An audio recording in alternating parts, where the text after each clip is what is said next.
Micro blankets. Auntie used to call me Cartwheel.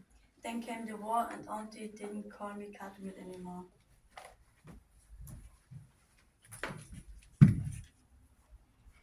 We came to this country to be safe. Everything was strange. The people were strange. The food was strange.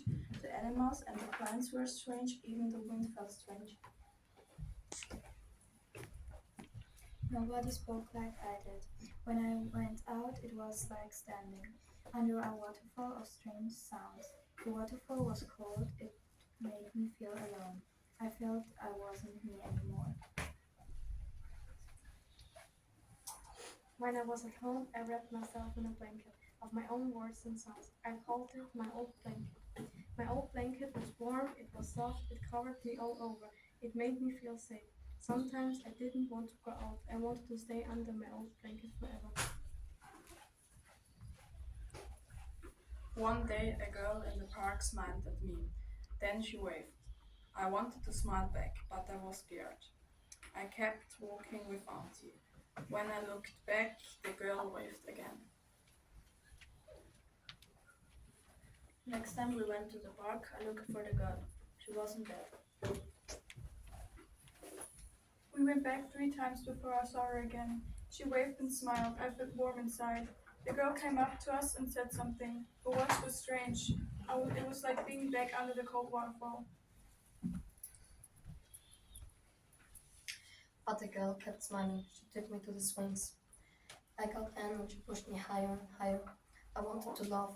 I wanted to tell her how glad I was that we were friends. But I didn't know how that made me feel safe. When I went home, I hid under my blanket. I wondered if I always feel sad. I wondered if I would ever feel like me again. The next time I saw the girl, she brought me some new words. She made me say over and over. Every time I met the girl, she brought more words. Some of the words were hard, some of them were easy. Sometimes I sounded funny and we laughed. Sometimes I felt silly and I wanted to cry. At night, when I lay in bed under my old blanket, I whispered the new words again and again. Soon they didn't sound so cold and sharp anymore. They started to sound warm and soft. I was weaving a new blanket. At first, my new blanket was thin and small, but every day I added new words to it. The blanket grew and grew. I forgot about the cold and lonely water. Now my new blanket is just as warm and soft and comfortable as my old blanket. And I know that no matter which blanket I use. I will always be me.